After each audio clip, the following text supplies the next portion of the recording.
Hello and welcome to KETIV Autodesk Virtual Academy. Big thank you to all of you for joining us today.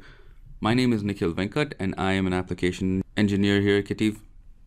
For those of you that are not familiar with what I do, I work for the most part on simulation. So I do a lot of FEA and a lot of CFD work. And today I want to talk about taking that one step further. So it's all well and good running all of these simulations and doing all of this FEA and CFD, but how do we then use that information, use the results, and incorporate that directly into your design process without having to go back and forth and repeating this whole process between design and simulation?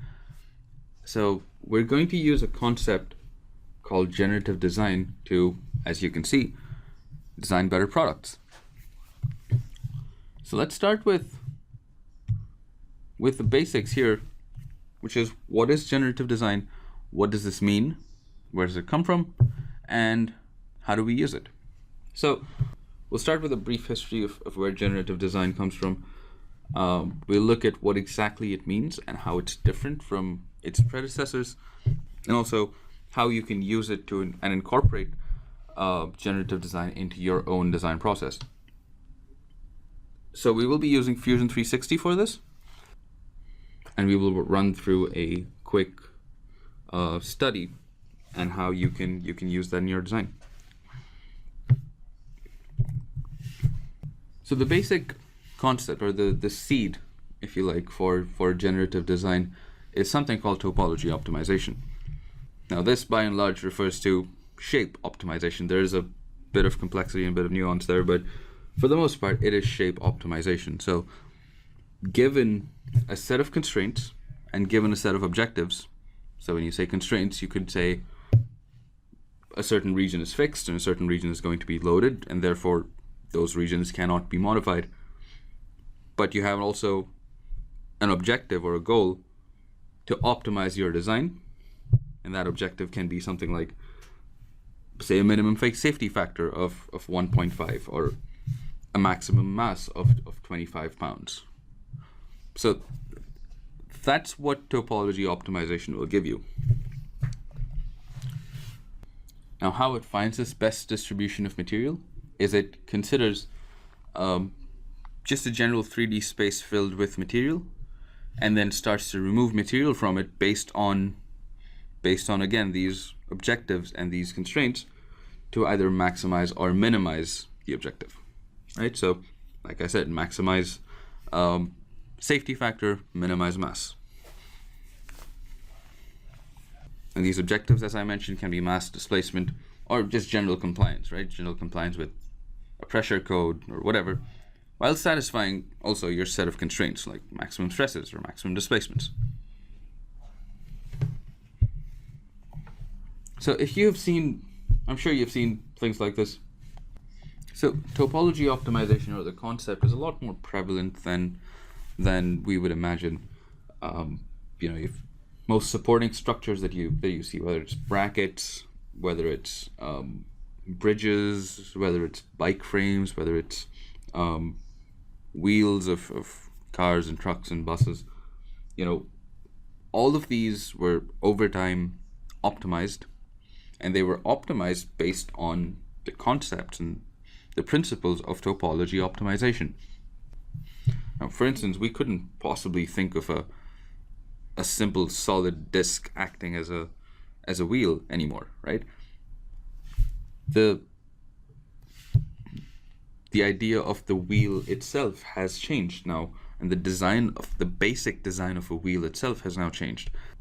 And a big part of that is that we have realized over time that we can design wheels that don't necessarily have to be solid disks, that we can remove material from the wheels, also making sure that they are structurally sound and structurally stable. All of that comes from topology optimization. So for instance, you may have seen something like this. So a good example would be, you have a control arm here, which is fixed at the top, as you can see here. So that's the fixed area, and then there are two load cases acting on this bearing surface. So based on that, based on these conditions and based on a couple on, say, mass objectives, right? So let's say we want to minimize the mass. We can create something like that. Now, this design is basically telling us that with these loading conditions and with this objective of minimizing the mass without exceeding, of course, specific deflection limits, we can have a design like this which still meets all of those objectives. Now, from a material usage point of view, the new design, the optimized design, clearly uses less material than the original. But there's also a secondary consideration with this, which is how do we manufacture this, right? So you could say, okay, well, that may not be directly manufacturable, but then I will go ahead and redesign it in my own CAD space and make sure that it is manufacturable. Now this is a bit of a manual process, and as you can see, the manufacturability part of it is something that you as a user have to add to this optimized design, right? Now, some form of this topology optimization already exists in Inventor and Fusion 360 simulation. It's called Shape Generator inside Inventor. Again, they work off of different concepts. Topology optimization is a kind of a blanket term that's used to describe a lot of specific concepts. But another thing is that this is difficult to manufacture. Topology, if you were to take a pure topologically optimized design, then more likely than not, you will see that it's quite difficult to manufacture. So the manufacturability part of it has to be user defined. This is where generative design comes in, where it'll not only optimize your design based on shape, but it'll also optimize your design based on manufacturability. So you can define your manufacturing capability, and it will take that part of it into account as well before modifying your design. So I have next up, I have a quick video which I think really explains generative design, or gives you a good introduction to generative design. And right after that, we'll jump into the software. What if you could come up with thousands of options for a single design without drawing, all of which meet specific goals set by the designer? And from those options, pick the one design that delivers on the most important criteria, the design you couldn't possibly have imagined. This is generative design, a technology that harnesses massive computing power, creating forms with precise amounts of material only where needed, achieving maximum performance while wasting nothing. But generative design can be about much more than simply turning out alternatives. Prototypes can be scanned and equipped with sensors that provide real-time performance data that can be looped back into the design process, so the object, in effect, co-designs itself. And depending on the material and method of manufacture chosen, the software can optimize the design for those choices. In its search for the optimal design, generative design creates complex forms that would otherwise be impossible to make using traditional manufacturing methods. Now, with advancements in material science and the ability of 3D printers to print metal, companies like Airbus can create forms like this airplane partition panel that's half as light and just as strong. The result? Significant reduction in fuel costs and CO2 emissions.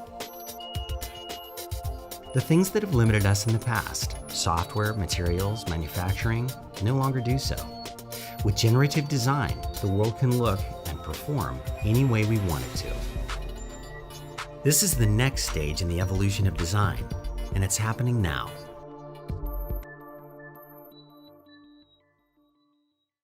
Hopefully that gave you a good idea of what generative design is, and more importantly, it's capability and what it can do. So as they mentioned, it will give you tens, dozens, thousands design options to choose from, depending on your constraints. So let's jump into Fusion 360, and we will take a look at how to set up a simple generative design problem. Now, for those of you that are not familiar with Fusion 360, it is a multi-purpose design, analysis, and manufacturing tool. It is cloud-based, and you can model, so create 3D designs, create 2D drawings, run simulations to test your drawings and rather to test your products, and you can also create manufacturing toolpaths. So it is multi-purpose, and I've just listed a few of the main things that it can do, but there's also additional features that it's got, generative design being one of them, rendering, animation, etc. Now, this here is the original CAD part, the original bracket that I want to optimize. Now, I also have here some additional components, and I'll explain what each of those components are and why they exist. So everything that you see in red here, everything in red. Let me turn off visibility on this. So everything in red here indicates that we don't want anything to be built in that region. Now, if you look at this, for instance, these are bolt holes that we know are going to be fixed, so we don't want anything built in that region. Now, we also know that the bracket has to be a certain shape. It's got to have certain dimensions. So, for instance, we're saying that nothing can be built underneath this fillet here, underneath this curved region here. We're also saying that we want this bearing region, this bearing surface, there should be nothing built there because that's our load bearing surface, and we want to keep that as is. Now, everything in blue here represents areas of the model that we want to keep as is, areas of the model that we don't want to edit. So we're going to create additional CAD bodies to represent that. Let's jump into the generative design environment, and you can easily switch between environments here. And you'll notice right off the bat that there are certain terms here that you don't normally use and you're not used to seeing in any CAD environment. So we'll start by choosing our preserve geometry, right? Preserved regions are the regions that we want to keep from the original model, so none of that is going to be modified. So I'll start by hiding the original shape, and remember we said our preserved regions are going to be this load bearing surface, or this load bearing part, and these 4 counterbores here, right? Everything else is going to be an obstacle, so we're not going to build in that region, but these 4 are going to be preserved. These 5 regions are going to be preserved. So we can click on preserve geometry. You can either use this ribbon on the top or use the browser on the left. It works the same. So click on preserve geometry, and I will pick these 5 volumes. Right, so those are the 5 volumes that I want to choose. And again, preserve geometry means that's the areas of the CAD model that I want to keep and not modify at all. So preserve geometry is represented in green. We then have our obstacle geometry that we have to define. So again, obstacle geometry is areas in which we don't want any model building to happen, right? So bolt holes, for instance, the load bearing surface, and of course the overall model. So we have 6 of these bodies in this case. Obstacle geometry, or all the obstacles are represented in red, so it's an easy way to distinguish between what's preserved and what's not. There's also this original bracket itself. Now you can, depending on how you want to do this, you can either leave it open-ended and not specify a starting shape, or you may want to even specify a starting shape. What that's going to do is reduce the number of options that you have, because, well, you have already a fairly complex starting shape. So in this case, I want to define this. So I'll edit my starting shape and choose the original bearing, right? And that's going to be represented in yellow.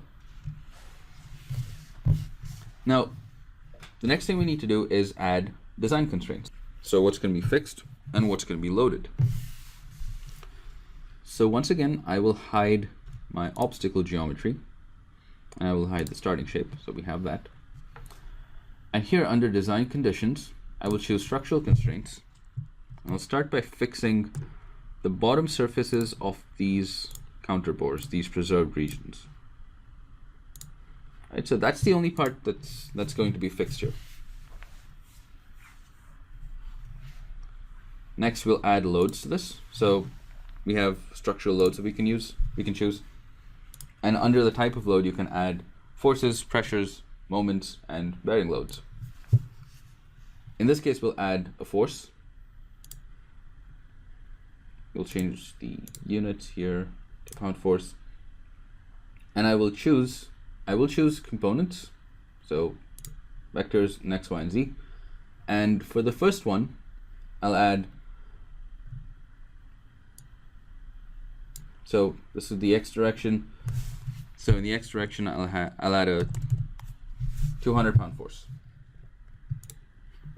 Okay. Now I can either add constraints and loads again, or I'll simply right-click and clone this load case. So we have a second one with the same load and same constraint. Where I'll just edit this force. Right. 0 and X, and we'll change Y to 100, and Z to minus 200. Okay, so now we have two load cases, right? We need to activate that. Look at it. We have one load case in that direction and one load case in that direction, right? So we've got two different load cases that we're analyzing here. Go back and bring the obstacle and starting shape back. Now the next thing we need to do is set our design objectives.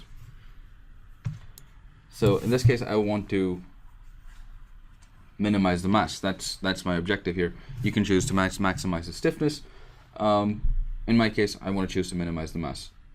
So I will use a safety factor of 1.5, which means my minimum safety factor here is going to be 1.5. Anything lower than that will automatically be rejected. Next, we choose our manufacturing methods. Right? Oops, wrong screen. Okay, so notice how we have three different manufacturing methods. Topology optimization behaves as if the manufacturing method is unrestricted. So basically, it doesn't care about your manufacturing method. It will just give you the design, and then it's up to you, the user, to figure out if that can be manufactured, right?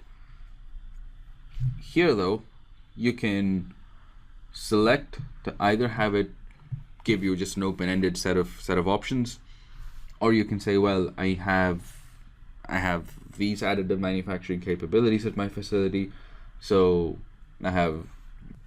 you can put in your parameters here. Or if you just use traditional manufacturing, then you can choose that as well. And this is new, and I think it's super useful. So you can choose between 3-axis and 5-axis machines. You can also add additional configurations to say, okay, well, I want to look at 3-axis and a 5-axis. You can choose your tool diameter, for instance. So let's say I want to change this to 7.5 millimeter. There's a head diameter and all that. You can modify that, right? So I'll change this to let's say 80 millimeters. Okay, So we have our manufacturing constraints set up as well. Now, usually when you're designing something, you go in with the assumption that you know what material is going to be used, or you know what class of materials is going to be used. You're probably deciding between two different kinds of steels or something. That's not necessarily true here, right? You can actually select a list of materials, and it will evaluate the design with each of those materials. So you can compare, say, a steel with an aluminum, or steel bracket with an aluminum bracket with the same loading conditions, and you can compare them side by side, and you can compare 2 different kinds of steels and 5 different kinds of aluminums, and you can choose the best one, right? So it makes it so much easier on your end. So I'll pick metals, I'll choose aluminum, let's say cast iron, stainless steel, and steel, right? So 4 different materials we have here. They're all metals, and you can choose additional ones too. But we have 4 different materials here, all metals, and we want to evaluate which of these is going to be the best option for us. Okay. And remember, by the way, right off the bat, we're thinking, okay, cast iron may not be the best material here because our objective is to minimize mass, right?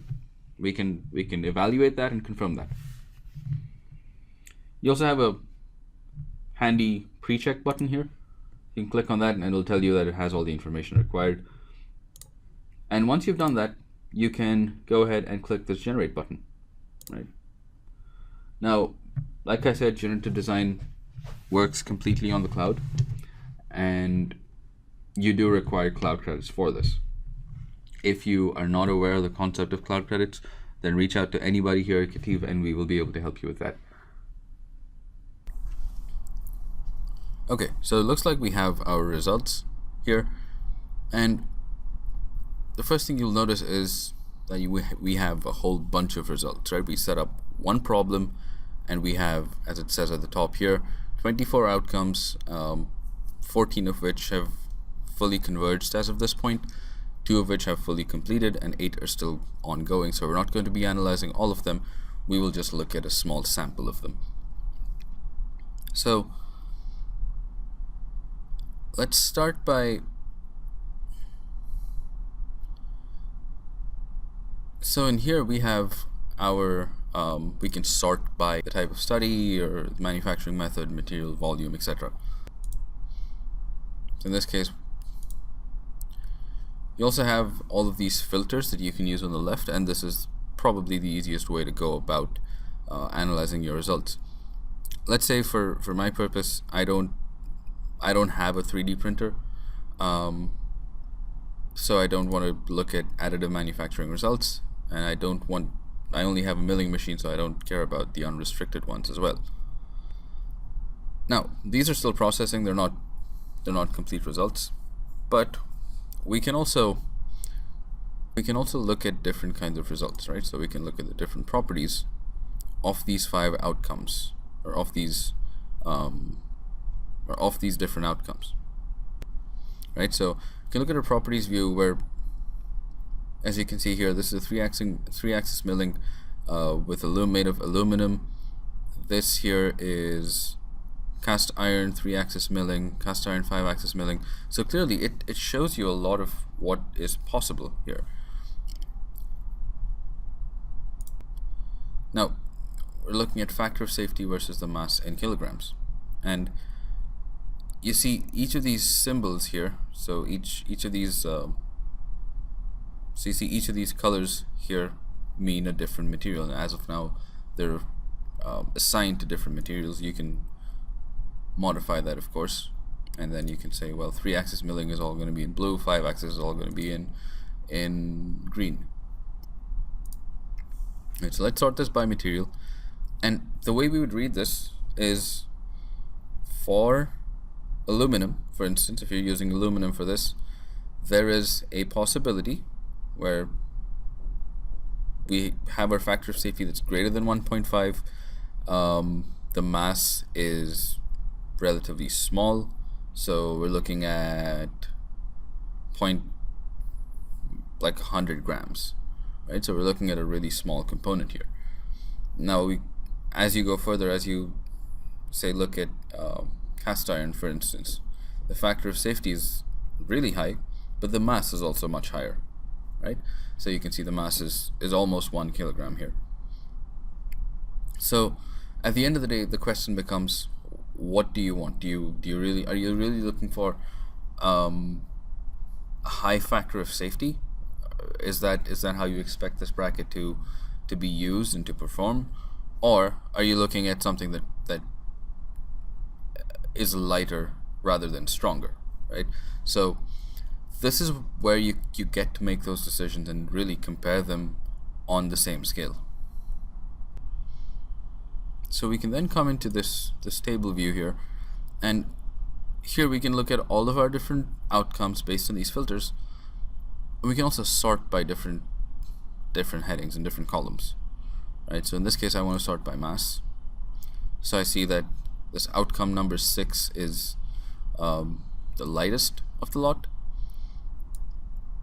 Minimum safety factor is a little under 2, which is definitely over our target, but it's just over our target compared to a few other results. So in this case, maybe we want to go with something stronger, right? Just to be safe, considering we have stronger options here. You say, okay, well, if you can deal with whatever 100 grams, 100 gram component, can you then deal with a 300 gram component? Almost. Because if you're okay with the 300 gram component, then the safety factor of that is 6.5, which gives you a lot more confidence in the stability of the component. There's also 5-axis milling. From a capability standpoint, from a technology standpoint, that's not a problem for you, so you want to choose that, right? Now let's say once this here, option number 2 seems to be the best option for us, right? We do have a higher factor of safety, but that's almost 1 kilogram. That's 3 times as heavy, and it only barely increases the safety factor. So maybe it doesn't make that much sense to go with that design. So in this case, we'll choose this. Right, so once you click on it, it opens up in this environment where you can rotate and you can take a look at this this model from every different angle, right? And as you can see, it didn't build anything in that region there, or rather it preserved those regions. Now once you open this up, you see that we have this design space view here. So if we click on that, it'll show us what parts, what components, or what parts were obstacles and what needed to be preserved, right? So again, green refers to preserved regions and red refers to obstacles. So we put in obstacles in these bolt holes, and that's why we have these new bolt holes now, or rather that's why we still have these bolt holes. And we put up obstacles in this region to say no model building will happen below this surface, right? And as you can see, it's not, the shape reflects that. Same thing with this bearing, this load bearing surface, that's been preserved as well. Now if you want to see how this performs, you can look at a stress view as well. The stress view, it doesn't necessarily give you the stress numbers. You will have to analyze that separately, but it does tell you what areas of stress are low and what's ideal and what's highest. Now once you're done with this, once you have your design in this area, you can also compare different designs, right? So you can select that, and I can choose another design to compare with. So we've selected this design, and let's say I want to compare it with this guy. Okay, so that's two different designs. This one is made of aluminum. Okay, so this was in that previous table that we saw. This was design number 1, right? This is the 100 gram 1.89 factor of safety bracket. So if we were to look at a stress view on this, right, clearly this part has much lower stresses than this does, and even if we rotated this, you can always make an apples to apples comparison, right? So this is how you'll be able to really compare everything side by side and make sure that you're evaluating everything on the same scale. Now, once you're done with this, let's say I'll close out of this, right? So once we're done with our analysis, we can, well, at the end of the day, we do want to make this a CAD model. We do want to turn this into something that's usable going forward. You know, if you want to make changes to this, you know, you could plausibly say that the design in this region is a little odd, so you know, maybe you don't want that sharp corner there, and maybe you want a little more thickness in these legs here, because you're not quite sure about that design, right? So if that is the case, oops, there we go. So if that's the case, we do want that to be a 3D model by itself. You can then use this export button on top here, where you can either create a new design from the outcome, or you can create a new mesh design from the outcome. Now this new mesh design is your STL file, or rather you can use that as your mesh file for a 3D printer. That is if you do have that option. Now in this case, again, 5-axis milling, we need a regular 3D model to be able to create our milling toolpaths. So you can then create a new design, and this again will require cloud credits, but once that is done, you can go ahead and hit create new design. Alright, so it looks like our design is ready after exporting to be converted into a CAD model. So you can just click on this, and again, all of this is happening on the cloud. So we can open the design,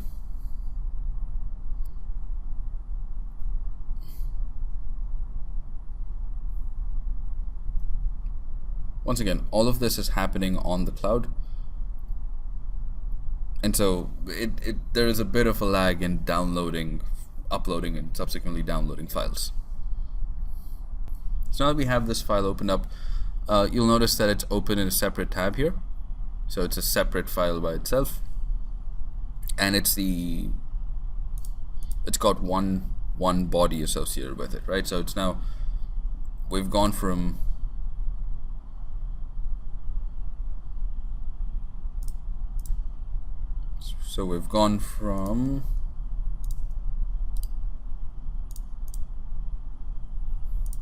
and I just want to show you the difference between the two brackets, right? So we've gone from that to that, which is fairly incredible. We would not have thought that intuitively looking at it. We wouldn't have first of all thought of this as an option. Also, looking at this intuitively, right? It doesn't seem like it's something that's easily manufacturable either, if you consider the shape of this. But let's say we want to make it easier on ourselves to manufacture this. We can combine multiple surfaces together. We can thicken certain regions if we want to. So at this point it's just going to behave like a separate CAD model, and we can save this separately.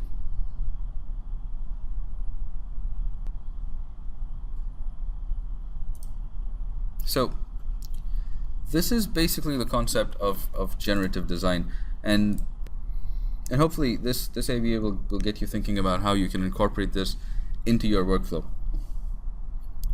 If you have any questions, feel free to reach out to anybody here at KETIV. Thanks for watching.